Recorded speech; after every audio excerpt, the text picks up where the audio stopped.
Hello dear students, कैसे हैं आप लोग।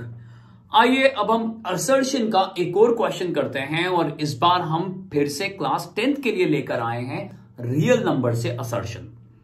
प्यारे बच्चों, अगर आपको असर्शन क्या होता है, रीजनिंग क्या होती है, कब वो एक दूसरे के लिए सपोर्ट बनते हैं, अगर ये सारी बातें समझनी है तो डिस्क्रिप्शन बॉक्स में दिए हुए लिंक को, उस वीडियो को जरूर देखिए, क्योंकि हमने उसमें पहले एक्सप्लेन करा है कि असर्शन और रीजनिंग का मतलब क्या है। अगर ऑलरेडी आपको वो मीनिंग मालूम है तो आइए झट से हम क्वेश्चन में एंटर करते हैं बिना टाइम वेस्ट करे हुए। रियल नंबर पर इरेशनल नंबर्स को लेते हुए ये हमारा दूसरा क्वेश्चन रहेगा। मीनिंग आपको मालूम है, स्टेटमेंट 1 जो कि असर्शन है वो क्या है, 3/2 plus √17 is an irrational number.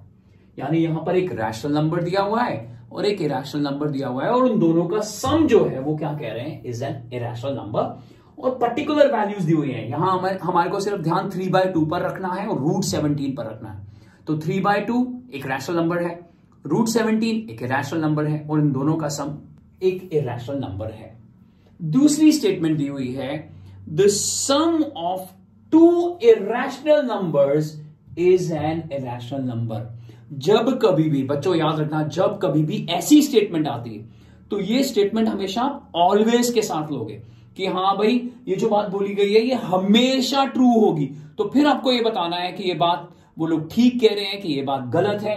और ये क्या कह रहे हैं, the sum of 2 irrational numbers is always an irrational number. यानी अगर आप एक भी एग्जाम्पल ऐसा ले आओ जिसमें ये बात फॉल्स हो रही है, ट्रू नहीं हो रही, फेल हो रही है, तो आप कहेंगे कि ये स्टेटमेंट गलत है। तो आइए जल्दी से देखते हैं स्टेटमेंट 1 जो कि असर्शन है, क्या इन वैल्यूज को लेकर यहां जो 2 वैल्यूज दी हुई हैं क्या उसके लिए ट्रू है।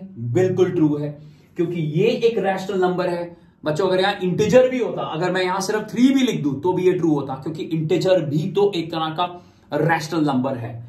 तो यहां पर कैपिटल Q, आप जानते हैं रैशनल नंबर्स का सिंबल होता है, तो Q प्लस इरेशनल यानी 3/2 plus √17 is an irrational number. ये एक ट्रू स्टेटमेंट है, ये बिल्कुल ठीक है। अब हम यहां सेकंड स्टेटमेंट की तरफ बढ़ते हैं और अगर वो ट्रू होती है, तो हम ये चेक करेंगे कि क्या वो असर्शन के लिए रीजन बन रही है कि नहीं, जिसके लिए हमने पहले वीडियो में अच्छे से एक्सप्लेन करा था आपको। ध्यान से देखिए, the sum of 2 irrational numbers. मैं एक एग्जांपल देता हूं, ध्यान से देखना। √17 प्लस √13, बिल्कुल ये एक इरेशनल नंबर है, कोई प्रॉब्लम नहीं है।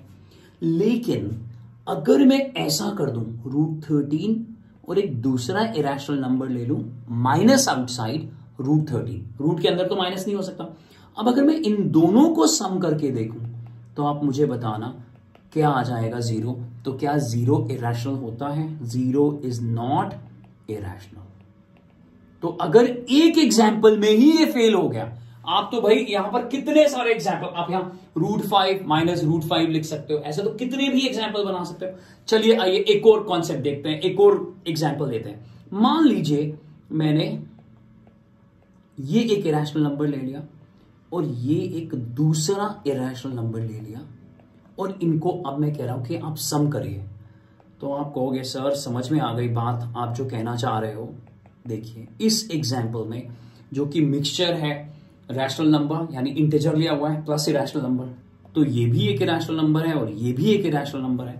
और जैसे ही हमने इन दोनों को ऐड करा हमारे पास 4 आ गया और 4 does not belong to irrational, यानी ये भी इरेशनल नहीं है। यानी कई सारे ऐसे एग्जाम्पल्स हैं जिससे हम ये प्रूव कर सकते हैं कि ये स्टेटमेंट रॉन्ग है। तो अब आप मुझे बताइए, क्या केस ए हो सकता है जहां वो कह रहे हैं कि दोनों स्टेटमेंट ट्रू हैं? गलत। क्या केस बी हो सकता है दोनों स्टेटमेंट ट्रू हैं? गलत। क्या केस सी हो सकता है जिसमें बोला गया है कि स्टेटमेंट 1 तो ट्रू है लेकिन स्टेटमेंट 2 जो है वो फॉल्स है? तो ध्यान से देखिए, हम लोगों का जो आंसर है वो डी नहीं हो सकता है, ए भी तो हो ही नहीं सकता, क्योंकि स्टेटमेंट 1 ट्रू है और स्टेटमेंट 2 जो है वो फॉल्स है। तो हमारा जो आंसर होगा वो होगा ऑप्शन सी। तो देखिए कितनी आसानी से बेसिक नॉलेज के साथ, याद रखिए जैसे ही एमसीक्यू बढ़ाए गए हैं, केस स्टडीज बढ़ाई गई है, असर्शंस बढ़ाए गए हैं, तो आपको कॉन्सेप्ट यानी आपको चैप्टर की और टॉपिक की डीप नॉलेज होना जरूरी है, और एक बार वो कॉन्सेप्ट क्लियर हो जाते हैं उसके बाद आप बड़ी आसानी से क्वेश्चंस को कर पाते हैं। बच्चों, ये वीडियो अपने दोस्तों के साथ जरूर शेयर करिएगा। अभी तक चैनल को सब्सक्राइब नहीं करा है तो चैनल को सब्सक्राइब कर लीजिए, और हाँ, नीचे डिस्क्रिप्शन बॉक्स में टेलीग्राम के भी ग्रुप्स दिए हुए हैं, तो उन फ्री टेलीग्राम ग्रुप्स को भी आप ज्वाइन कर सकते हो। बच्चों, पढ़ते रहिए और आगे बढ़ते रहिए।